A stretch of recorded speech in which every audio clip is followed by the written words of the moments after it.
تو گویا کہ عمل کے لیے بھیجا ہے، اور چونکہ عمل کے لیے بھیجا ہے تو عمل کے لیے علم کی ضرورت ہے، اس لیے اللہ تبارک و تعالی نے انسان کو علم عطا فرمایا،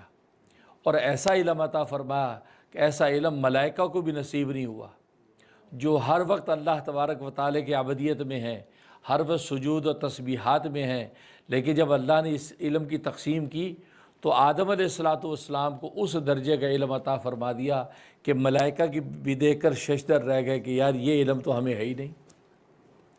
حالانکہ پڑھایا دونوں کو اکٹھا بٹھا کے، فرشتوں کو بھی وہ علم سکھایا،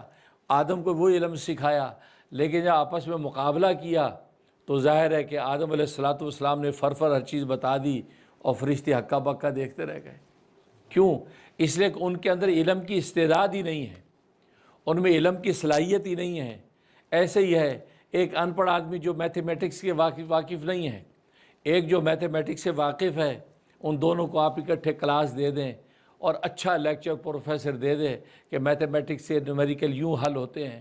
تو جو اس کے اندر جس میں استعداد ہے وہ فوراً سمجھ جائے گا اس کا جواب۔ جو دوسرا وہ کلاس تو پوری اس نے لی ہے لیکن اس کو کخ سمجھ نہیں آئے گا، کلاس برابر دی ہے، ناانصافی نہیں ہے کہ فرشتوں کو سکھایا نہیں، لیکن ان میں سیکھنے کی صلاحیت ہی نہیں تھی۔ نتیجہ یہ ہے کہ جب جواب پوچھا تو ان کو کوئی جواب نہیں آیا،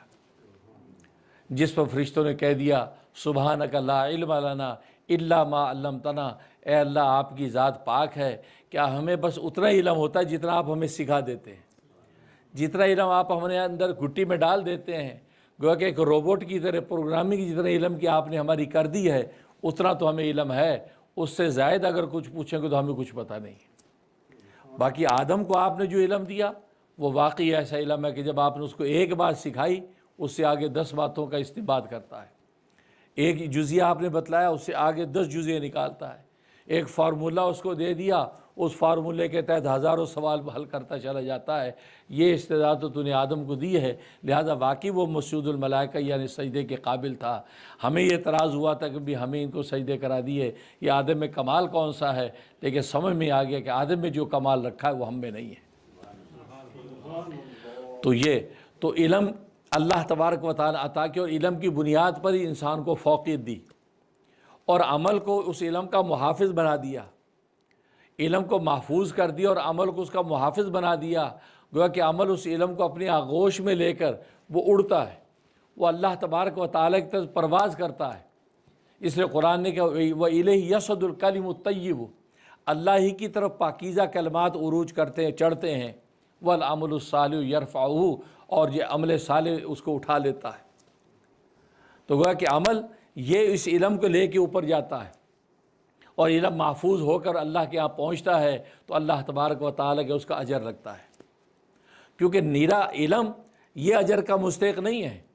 آپ کو علم ہے کہ نماز فرض ہے لیکن آپ پڑھتے نہیں ہیں تو آپ کو کوئی اجر نہیں ہے۔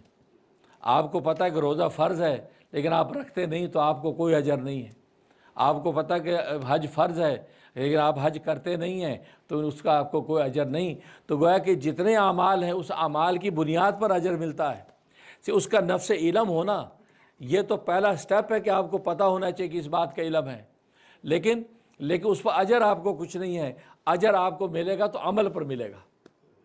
لہذا یہ عمل اس علم کو لے کے بھی اللہ تبارک و تعالیٰ کے یہاں پہنچتا ہے۔ جب عامل عمل کرتا ہے، سجدوں میں گرتا ہے، روزے میں بھوکا پیاسا پھرتا ہے، حج میں لبیک کے نعرے لگاتا ہے اور زکوٰۃ اور مال بانٹتا ہے، تو یہ عمل جو ہے اس علم کو سمیٹ کے اللہ کے یہاں پہنچتا ہے، تو اللہ تبارک و تعالیٰ اس عمل کو دے کے اس پر اجر عطا فرماتے ہیں۔ تو گویا کہ یہ عمل ہی ذریعہ نجات ہے، اور عمل کے لیے اللہ نے انسان میں 2 جذبے رکھے ہیں، کہ ظاہر بھی انسان بھی تکاسل اور سستی کا مارا ہوا ہے، انسان بھی کوئی عمل جلدی سے کرنے کو تیار نہیں ہوتا، تو اللہ نے اس کے اندر 2 جذبے رکھے ہیں، وہ اسی لیے رکھے تاکہ عمل کے لیے تیار ہوتا رہے، عمل کے لیے آمادہ ہوتا رہے۔ اس سے اللہ نے 2 جذبے رکھے، ایک خوف اور دوسرا امید، جس کو خوف اور رجا کہتے ہیں۔ ایک خوف کی کیفیت اس کے اندر رکھی ہے کہ یہ ڈرتا ہے، یہ آنے والے کسی بھی آفت سے، مصیبت سے، نتیجے سے خوف محسوس کرتا ہے، اور دوسرا اس کے اندر رجا، امید رکھی ہے کہ یہ کوئی بھی کام کرنے کے بعد امید رکھتا ہے کہ کوئی اچھی خبر آئے گی۔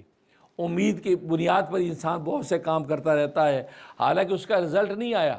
لیکن امید پر چلا جا رہا ہے کہ امید ہے کہ آ جائے گا۔